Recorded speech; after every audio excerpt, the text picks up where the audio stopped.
Nous allons voir ensemble l'installation du modèle R4, rotation à poignée basse. La démonstration sera faite pour montrer comment monter une fenêtre de toit seule. Pour la mise en place d'une fenêtre de toit, vous aurez besoin des outils suivants. Pour les EPI, des lunettes de protection, des bouchons d'oreille, des gants. En termes d'outils, vous aurez besoin d'une scie égoïne avec des lattes pour des appuis supplémentaires, un niveau, 1 mètre, une visseuse, du scotch pour fixer le déflecteur d'eau, un cutter pour l'emballage et l'écran sous toiture, une ventouse pour faciliter la pose de l'ouvrant. Assurez-vous que le chevêtre soit prêt pour l'installation de la fenêtre de toit. Si c'est une création, vous ouvrez l'écran sous toiture. Si c'est une rénovation, remplacement, assurez-vous que l'ancienne fenêtre de toit soit déposée.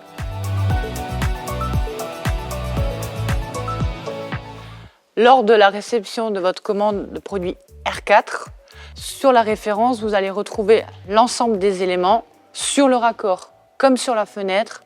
Chez Roto, toutes les fenêtres se lisent de la même façon au niveau des références. Le modèle, le type de vitrage, la dimension, le matériau de la fenêtre, la présence ou non d'un bloc isolant et les équipements prémontés d'usine si vous en avez choisi.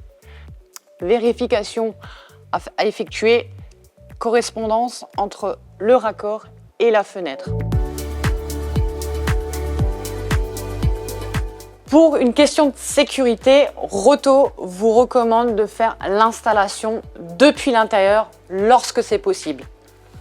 Dans le carton d'emballage de la R4, fenêtre à rotation, vous allez retrouver les éléments suivants. La notice d'installation de la fenêtre, les vis, les élastiques et les cales pour mettre la fenêtre de niveau. Petite astuce, avant de démarrer, pensez à mettre les élastiques dans votre poche pour vous faciliter les étapes par la suite. L'étape suivante, c'est de dissocier l'ouvrant du dormant. On va redresser la fenêtre.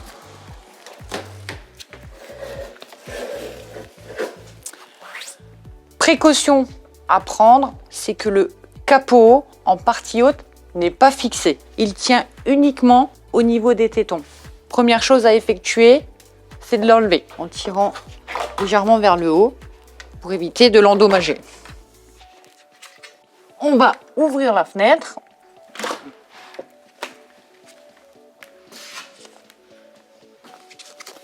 Et enlever les tôles basses.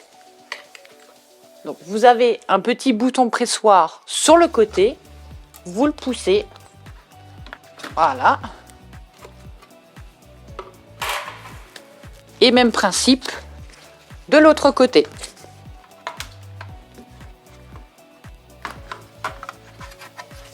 L'étape suivante va être de poser le dormant et de mettre l'ouvrant à la verticale.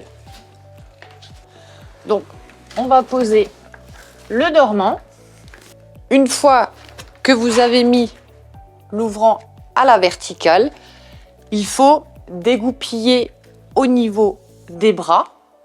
Cette fois-ci, j'enlève les gants afin de mieux manipuler la goupille.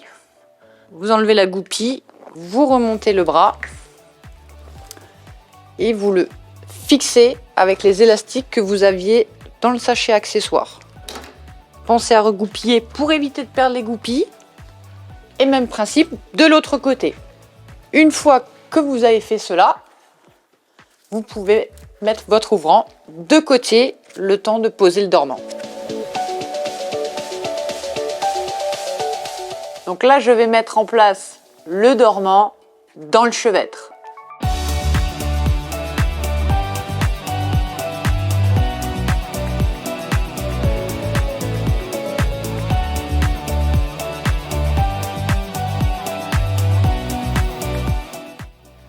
Une fois que vous avez mis votre dormant dans le chevêtre, il est nécessaire de faire des vérifications notamment que votre dormant soit de niveau. Vous vérifiez en partie haute que vous êtes bien de niveau et profitez-en également pour vérifier les diagonales. Donc là, je vais visser les équerres en partie basse.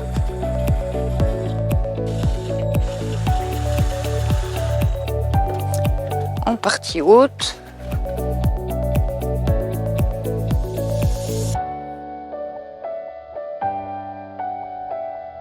Dans le carton d'emballage du raccord d'étanchéité, vous allez avoir les différents éléments suivants. Les couloirs, gauche et droite. La partie basse avec la bavette en plomb. La partie haute du raccord d'étanchéité. Le déflecteur d'eau qui se met en partie haute au-dessus de la fenêtre. Et les agrafes indispensables car c'est dans le document technique d'application.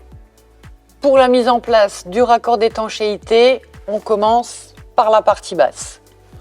On soulève le joint en EPDM au niveau des angles.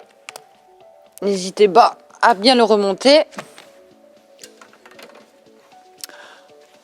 Sur la partie basse du raccord, vous avez des languettes ici et ici qu'il faut déplier et replier sur le dormant. Pareil de l'autre côté. Vous avez une petite vis à mettre en partie basse. Une fois que vous avez fait le côté là, vous faites la même chose de l'autre côté. Une fois que vous avez fait ça, on continue avec les couloirs. Vous vous placez au niveau du joint en EPDM. Vous vous mettez bien en dessous.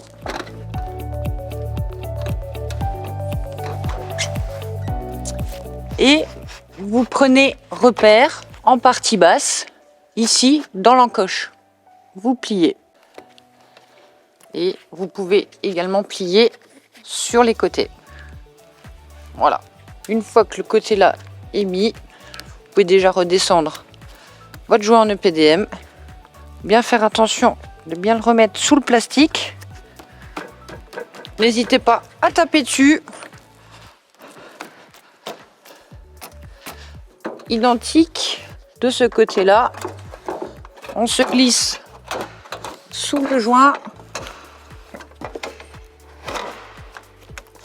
On prend ce repère en partie basse sur la languette et on plie. Pareil sur le côté. Comme tout à l'heure, on remet en place le joint en EPDM, bien le mettre sous le plastique. Pour la partie haute, en premier lieu, il faut mettre le déflecteur d'eau qui va se positionner en partie haute de la fenêtre. Il faut légèrement mettre un degré de pente pour garantir l'évacuation des eaux. Donc vous mettez ça en premier, vous le scotchez simplement sur l'écran de sous-toiture.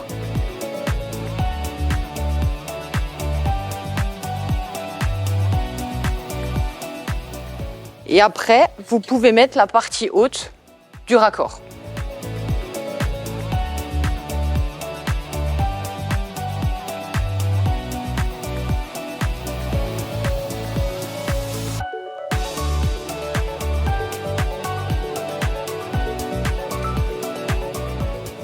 Une fois que vous avez mis l'intégralité de votre raccord d'étanchéité, pensez à bien mettre les agrafes sur les côtés de votre raccord, de chaque côté.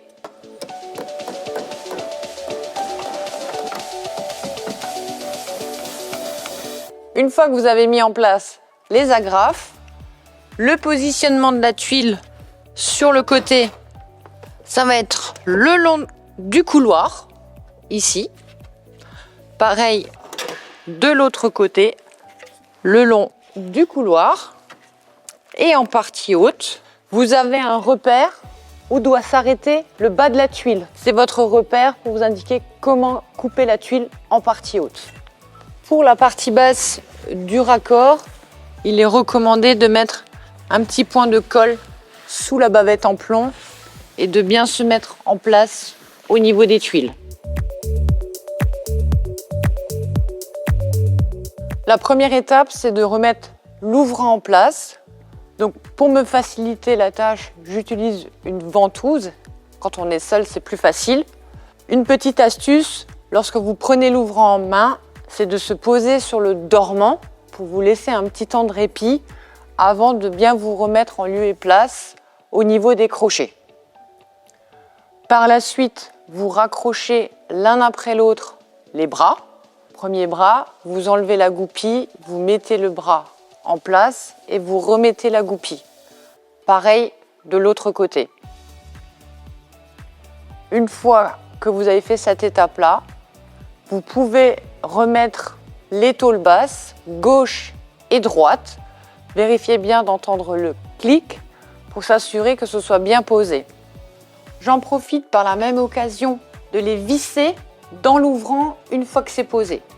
Pour le capot haut, prenez repère sur les tétons en bas, dans un premier temps, de bien s'assurer qu'ils soient bien au bon endroit et vous laissez retomber le capot haut et vous verrouillez de chaque côté avec les tétons rouges. Une fois que vous avez fini d'installer votre ouvrant et les capots, vous avez une possibilité de réglage qui est possible sur le côté du dormant. Ici, une pièce métallique avec 2 vis que vous pouvez desserrer et qui vous permet de régler la hauteur de la ferrure pour freiner l'ouverture de l'ouvrant. Chez Roto, on a misé sur un vitrage clair. Pour le confort d'été, vous avez la possibilité d'avoir l'option screen par soleil prémonté d'usine. Par rapport au vitrage clair, en hiver, vous en tirez avantage parce que ça va laisser passer la chaleur.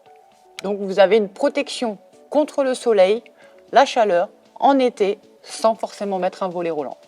Une fois que vous avez terminé votre installation, pensez à récupérer la documentation qui est sur le vitrage, comme ici. Toutes les instructions d'entretien de la fenêtre sont dedans. Pensez bien à la remettre à votre client final. Voilà, votre fenêtre de toit est maintenant installée.